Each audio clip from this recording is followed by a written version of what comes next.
हाँ जी, स्वागत है आप सभी का इंडिया टैक्स चैनल पे। टैक्स रिलेटेड अपडेट्स पाने के लिए आप हमारे चैनल को सब्सक्राइब कर सकते हैं।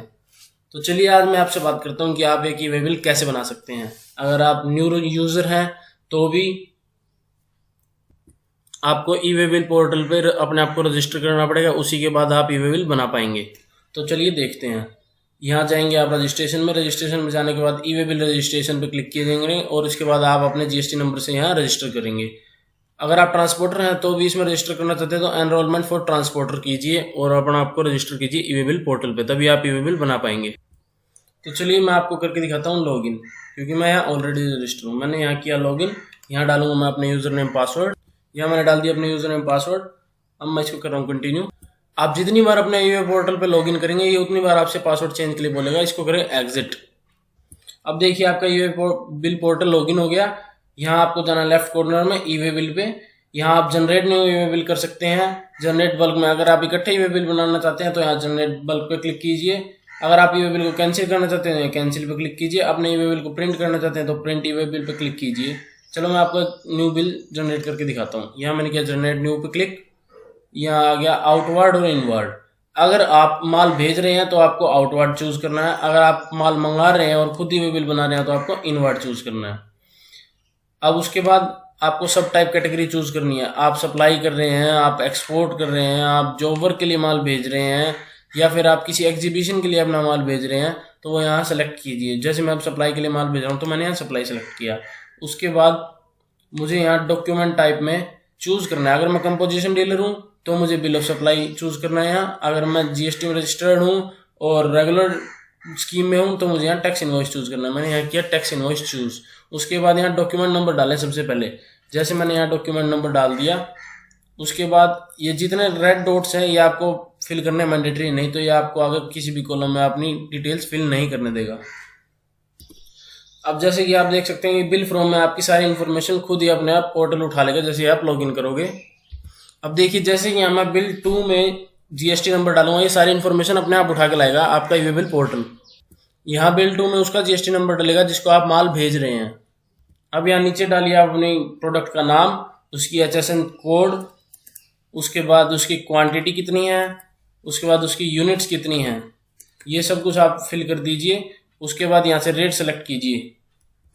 यहाँ से मैंने CGST SGST का रेट सेलेक्ट किया 99%। तो अब देखिए यहाँ मेरा IGST का कॉलम ब्लॉक है। ये IGST का कॉलम में इसलिए ब्लॉक है क्योंकि मेरे दोनों रजिस्टर इंट्रा स्टेट सप्लाई है मेरी। अगर मैं इंटर स्टेट सप्लाई करता अपने स्टेट से दूसरे स्टेट में भेजता तो ये मेरा CGST SGST का कॉलम ब्लॉक होता और IGST का कॉलम एनेबल होता। तो ये पोर्टल अपने आप करेगा सब कुछ। उसके बाद आप यहाँ नीचे देखिए टोटल टैक्सेबल अमाउंट आ गई, CGST amount, SGST amount, IGST amount, सब कुछ पोर्टल ने अपने आप फिल कर लिया है आपकी डिटेल्स डालते ही। अब यहाँ डालना है आपने अपना ट्रांसपोर्टर का नेम, उसके बाद transporter ID and then approximate distance. जो आप एक तो ऑटो कैलकुलेटेड करके देगा आपको पोर्टल आपके जीएसटी नंबर के पिन कोड के थ्रू, और उसके बाद अपने आप को आप अप्रोक्सीमेट डिस्टेंस जरूर डाल दें। आपका जितना डिस्टेंस है उससे 2-4 किलोमीटर ज़्यादा ही डालिएगा। जैसे यहाँ मेरा पोर्टल ने अपने आप ऑटो कैलकुलेट किया 100 किलोमीटर।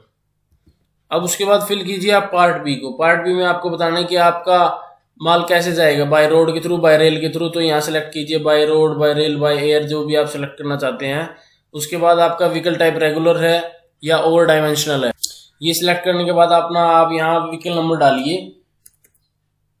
व्हीकल नंबर डालने के बाद आप अपना यहाँ transfer document number and date डालिए। ये सब कुछ डालने के बाद आप इस सबमिट बटन पे क्लिक कीजिए। जैसे ही आप सबमिट बटन पर क्लिक करेंगे आपका ई-वे बिल जनरेट हो जाएगा। और अब अगर आप इसका प्रिंट लेना चाहते हैं तो आपको करना क्या होगा, आप फिर से अपने होम पेज पे आ जाएं और होम पेज पे आने के बाद यहाँ ई-वे बिल की विंडो में दोबारा जाएं। यहाँ देखिए प्रिंट ई-वे बिल का ऑप्शन है लास्ट वाला, इस पे क्लिक कीजिए और अपने प्रिंट पे ई-वे बिल को प्रिंट कीजिए। अगर आपको लगता है कि आपसे कुछ मिस्टेक हो गई आपके ई-वे बिल बनाने में तो आप इसको कैंसिल भी कर सकते हैं। या कैंसिल के ऑप्शन पर क्लिक कीजिए। उसके बाद आप अपने ई-वे बिल का नंबर डालिए और वहाँ रीजन दीजिए कि मैं इसे क्यों कैंसिल कर रहा हूँ, और ये इसको आप कैंसिल कर सकते हैं। अगर आपका व्हीकल चेंज हो रहा है, व्हीकल नंबर चेंज हो रहा है ड्यू टू एनी एरर्स और ड्यू टू एनी रीजंस, तो आप यहाँ अपडेट बी पार्ट में व्हीकल का नंबर भी चेंज कर सकते हैं।